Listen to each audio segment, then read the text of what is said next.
Hello everyone, welcome back to my channel blooming with Pooja. मैं आज एक महीना अराउंड 10 डेज़ पे वीडियो बना रही हूँ मैं। और एक महीने से मैंने कोई भी वीडियो नहीं डाली है और मैंने आई थिंक 1 जनवरी को वीडियो डाली थी। उसके बाद मैंने कोई भी वीडियो नहीं डाली है। तो थोड़ा बहुत आपको थंबनेल और टाइटल से पता चल ही रहा होगा। तो मैं आपको डिटेल में बताती हूँ कि एक्चुअली क्या हुआ था। मेरे हस्बैंड सो के उठे तो सबसे पहले जो फेशियल पैरालिसिस होता है वो कभी भी किसी को कहीं भी हो सकता है। किसी के सिम्टम्स आते हैं, किसी के सिम्टम्स नहीं आते हैं और मुझे ये चीज़ नहीं पता थी।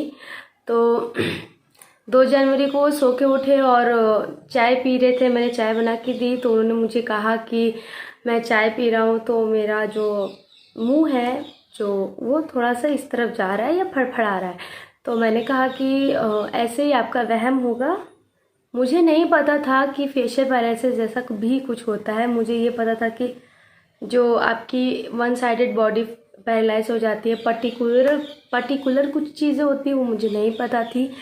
उसके बाद मैंने कहा आप ड्यूटी जाओ, ठीक हो जाएगा। तो वो ड्यूटी चले गए। ड्यूटी से वापस आए तो उन्होंने मुझे कहा कि आज मुझे बहुत दिक्कत हुई पानी पीने में। मेरा पानी जब मैं पी रहा हूँ तो मेरा जो मुंह है उसमें से पानी निकल आ रहा है। खाना खा रहे हैं तो टेढ़ा हो जा रहा था। तब जब खाना खाते हुए देखा मैंने, तब मुझे फील हुआ कि कुछ तो हुआ है। तब तक नहीं समझ में आया। सुबह तक मुझे पहले मैंने अपनी फ्रेंड को, उसके भाई को कॉल किया था, वो डॉक्टर है। तो उन्होंने मुझे कोई सिम्टम्स नहीं पता थे। तो भैया ने पूछा कि उन्हें कुछ उल्टियाँ हो रही हैं क्या, सर में पीछे में दर्द हो रहा है या फिर उन्हें कुछ अदर जो भी सिम्टम्स होते हैं फेशियल पैरालिसिस में वो हुआ है।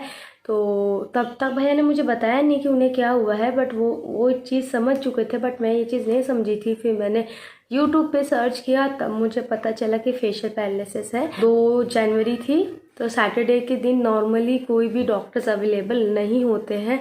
और अराउंड 4 बजे या 3 बजे के अराउंड जब ये घर लौटे तब हमें डॉक्टर को दिखाने जाना था। जब मुझे चीज़ें समझ में आई और पैनिक तो बहुत ज़्यादा हो गए थे, लेकिन यही होता है ना कि पैनिक होने से ज़्यादा चीज़ों को वर्क करना होता है।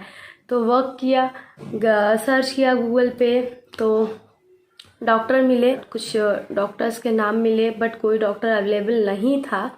और जैसे कि मेरे हस्बैंड डिफेंस जॉब में है, आर्मी में है, तो हमें आर्मी में भी दिखाना बहुत ज़रूरी था। बट उस समय मैं आर्मी में नहीं जा सकती थी दिखाने एमएच में, क्योंकि शाम हो चुकी थी और वहाँ ले जाने का मतलब है टाइम का वेस्टेज।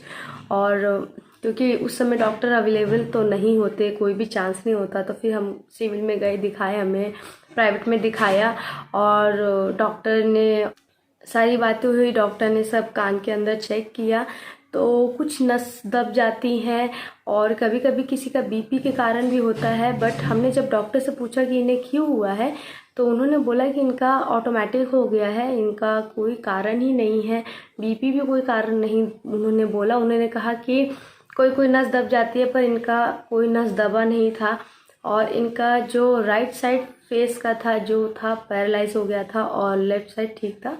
और जैसे कि ये फेस है ये इस तरफ को चली गई थी। तो मेरे पास कुछ वीडियोस है, फोटोज़ हैं। अगर पॉसिबल होगा तो मैं ज़रूर लगाऊंगी, नहीं तो मैं नहीं लगाऊंगी। बट लगाऊंगी क्योंकि कभी कभी होता है कि कुछ चीज़ें कुछ लोगों को नहीं पता होती हैं, जैसे कि मुझे नहीं पता थी। तो अगर इस वीडियो से थोड़ी बहुत किसी को भी हेल्प होती है तो बहुत बड़ी बात होती है। कहा उन्हें एडमिट होने के लिए, बट एडमिट हम नहीं कर सकते थे।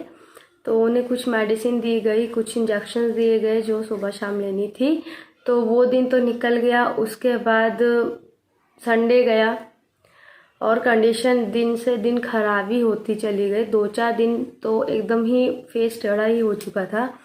और उसके बाद मंडे आया। मंडे हम हॉस्पिटल में गए, था 4 जनवरी आई थिंक। और 4 जनवरी को उन्हें ये एडमिट कर लिया गया एमएच में, मिलिट्री हॉस्पिटल में एडमिट कर लिया गया, क्योंकि यहाँ पे उसका ट्रीटमेंट था, इसलिए वहाँ पे एडमिट कर लिया गया। और 25 दिन तक एडमिट थे, सारा ट्रीटमेंट चला। बट होता है कुछ चीज़ें कहीं पे वर्क नहीं करती हैं, तो क्योंकि गवर्नमेंट है तो हमें वो चीज़ करनी पड़ेगी फॉलो।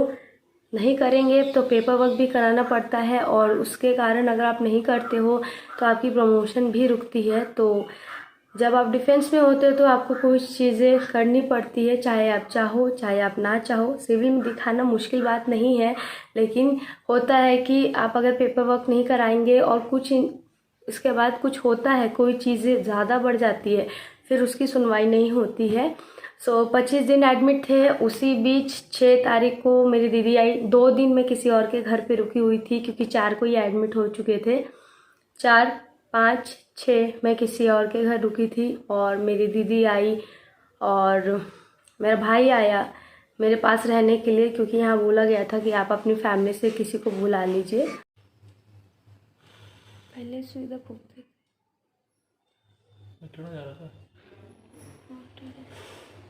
मैं ऐसे उंगली माथा को फूको, नॉर्मल फूको, पहले हल्का, कोशिश करिए हंसिए, ऐसे हंस हंस हंस ऐसे, ये दोनों तरफ। 25 दिन बाद इन्हें हॉस्पिटल से छोड़ा गया, जिसमें हम रोज़ अल्टरनेट मिलने जाना पड़ता था। रिकवरी वहाँ बहुत हुई, बहुत हद तक रिकवरी हुई। जो मुंह टेढ़ा था वो सीधा हुआ, आइज़ क्लोज नहीं हो रही थी। सबसे ज़्यादा दिक्कत ये थी कि ये आइज़ ऐसे होती है, वो आइज़ उनकी स्लोली मूव कर रही थी, ज़्यादा मूव नहीं कर रही थी। वो सबसे ज़्यादा टेंशन थी, जिससे इनकी प्रमोशन भी रुक सकती थी। फौज में क्या होता है कि अगर आप की चीज़ें वर्क नहीं करती अच्छे से तो आपको कैटेगरी लगती है। इसकी ज़्यादा टेंशन थी कि आगे की प्रमोशन भी देखनी है। बट फिर 25 दिन बाद आए, तो 25 जनवरी को आए, हाँ मुझे याद है। और अभी आप पीछे का बैकग्राउंड भी देख रहे होंगे, जो बहुत ही ज़्यादा डिफरेंट है, बहुत ही ज़्यादा डिफरेंट है। क्योंकि मैं पहले कहीं और रहती थी और अब मैं कहीं और रहती हूँ। मैंने शिफ्ट कर लिया है। कहाँ किया है वो आपको मैं कोई और वीडियो में बता दूंगी। अभी मैं आपको नॉर्मल दिख रही हूँ क्योंकि मैं नॉर्मल हूँ। और 25 से आज की तारीख मैं आपको बता देती हूँ। आज की तारीख आई थिंक 7 फरवरी है।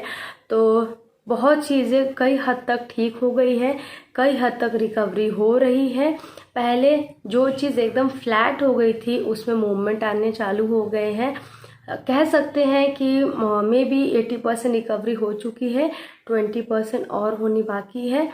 तो धीरे धीरे रिकवरी हो जाएगी। तब मैंने अब सोचा है कि थोड़ा सा वीडियो बनाते हैं और आपको इन्फॉर्म करते हैं, क्योंकि मुझे कुछ मैसेज भी आ रहे थे कि आप वीडियोस क्यों नहीं डाल रहे हो। तो मैं बिल्कुल भी एक्टिव नहीं थी। जब आपके घर में कोई चीज़ें ठीक ही नहीं होती हैं तो आप ये सब करके फ़ायदा क्या है, और करोगे ही किस लिए। तो मैंने सोचा कि अब सब कुछ ठीक है और धीरे धीरे हो रही है। तो कुछ लोग को अपने आंसर्स मिल चुके होंगे कि मैं वीडियो क्यों नहीं डाल रही हूँ। और ये जो फेशियल पैरालिसिस होती है वो किसी को भी हो सकती है, कहीं भी हो सकती है। सबसे बड़ी बात, इन्हें कोई सिम्टम्स नहीं थी, नो सिम्टम्स। बिना सिम्टम्स के किसी को भी हो सकती है। तो हम ये सोचेंगे कि हमें नहीं हो सकता और हमें नहीं हो सकता। और मैंने तो अपने घर में कभी देखा भी नहीं था कि फेशियल पैरालिसिस होता क्या है या शरीर का पैरालिसिस क्या होता है।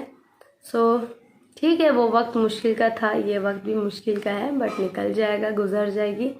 सब कुछ अभी बहुत हद तक ठीक है। दीदी हैं और बस एंजॉय कर रहे हैं, टाइम निकल रहा है। जल्दी ही उनके बेटे का बर्थडे व्लॉग आने वाला है। मैं अपनी वीडियो का एंड करती हूँ। तो ये बिल्कुल नहीं बोलूँगी कि अच्छा लगे तो सब्सक्राइब करिएगा। और आपके क्वेश्चन का मैंने जवाब दे दिया, और अब से मैं कोशिश करूँगी कि थोड़ा सा हफ्ते में एटलीस्ट 2 वीडियो तो जाए maybe. Thank you for watching, bye bye.